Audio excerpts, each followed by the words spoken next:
तो आज हम लोग 10th क्लास का विज्ञान विद्युत चैप्टर से अंदर का जो प्रश्न है एनसीईआरटी पेज 240 का प्रश्न का हल करेंगे। चौथा नंबर जो इम्पोर्टेंट है 2026 के लिए।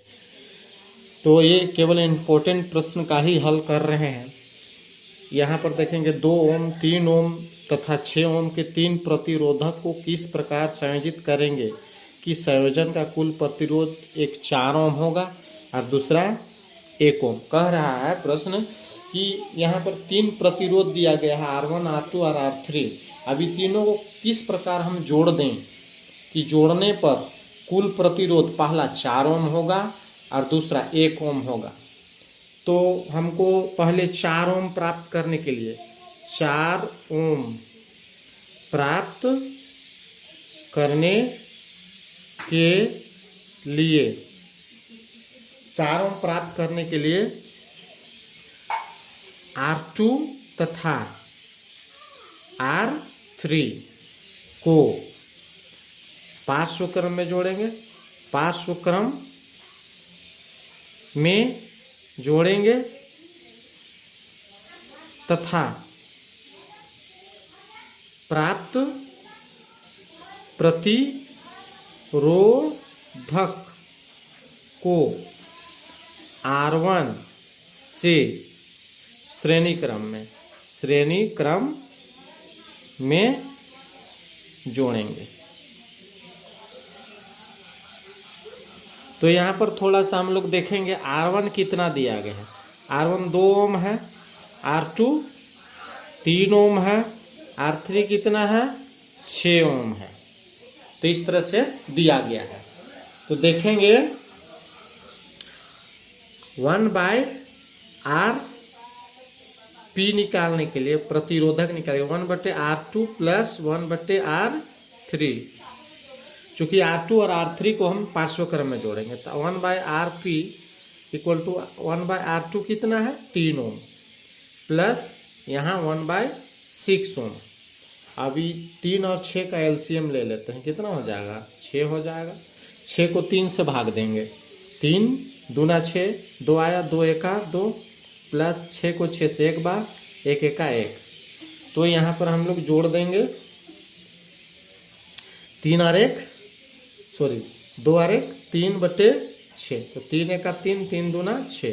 तो यहाँ 1/RP इक्वल टू 1/RP फिर करेंगे इक्वल टू फिर एक बार 1/RP इक्वल टू 1 या तो RP एका RP और 2 एका 2। तो यहाँ पर लिख देंगे RP प्रतिरोधकता बराबर 2 ओम।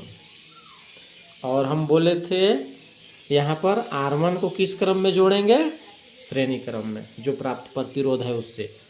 तो प्राप्त प्रतिरोध कितना आ गया हम लोग का 2 ओम और पहले R1 कितना था 2 ओम। तो हम निकालेंगे R single dash equal to RP जोड़ R1। तो RP कितना 2 ओम आया और R1 कितना है R1 है 2 ओम। तो लिखेंगे 2 और 2 4 ओम। इसी की प्राप्ति करनी थी, आ गया है। अगला इसी का प्रश्न है 1 ओम पाने के लिए किस तरह से जोड़ेंगे।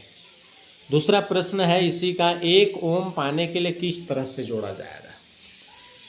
तो कुल प्रतिरोध 1 ओम हमको पाना है, अर्थात सभी को पार्श्व क्रम में जोड़ना होगा। तो लिखेंगे दूसरा में R1, R2 तथा R3 को पार्श्व क्रम में जोड़ने पर सबको पार्श्व क्रम में 1/RP equal to 1/R1 1/R2 1/R3। तो 1/RP इक्वल टू 1/R1 कितना है R1 है 2 ओम प्लस 1/R2 R2 है 3 ओम 1/R3 6 ओम। अब सबका एलसीएम ले लेंगे 2 3 6 का एलसीएम निकाल लीजिए। 2 3 6 का एलसीएम 2 से जाएगा 2 एका 3 उतरेगा 2 3 6 फिर 3 से जा रहा है 3 एका 3 3 एका 3 3 दूना 6 एलसीएम आ गया। लिखेंगे 6 को 2 से भाग देंगे बेटा, 6 को 2 से भाग देना है हम लोग को। यहाँ पर 6 है, 2 से देंगे हर से, तो 2 तिया 6, 3 आया, 3 एका 3, ऊपर अंश से गुना कर देंगे। उसी तरह 6 को 3 से करेंगे भाग, 6 को 3 से भाग करेंगे तो कितना बार जाएगा, 3 दूना 6, 2 बार आया, 2 एका 2, प्लस 6 को 6 से भाग देंगे तो कितना बार जाएगा, एक बार, एक जो भाग आया वो 1 से गुना कर देंगे। तो इसको जोड़ देंगे, 1/rp इक्वल टू 3 और 2 5 और 1 6/6 आया। तो इसको काट देंगे तो 1 आया, इसके नीचे हर में 1 है, क्रॉस गुना कर देंगे तो rp 1 का rp हो जाएगा और 1 1 का 1। तो हमको 1 ओम टोटल प्राप्त करना था। आप लोग को बिल्कुल समझ में आ गया होगा। समझ में आया तो लाइक सब्सक्राइब कीजिएगा, बेल आइकन को दबाइएगा ताकि हमको मोटिवेशन मिलेगा, तो हम और इसी तरह का वीडियो जो 2026 में आने वाला है उसको डालेंगे। धन्यवाद।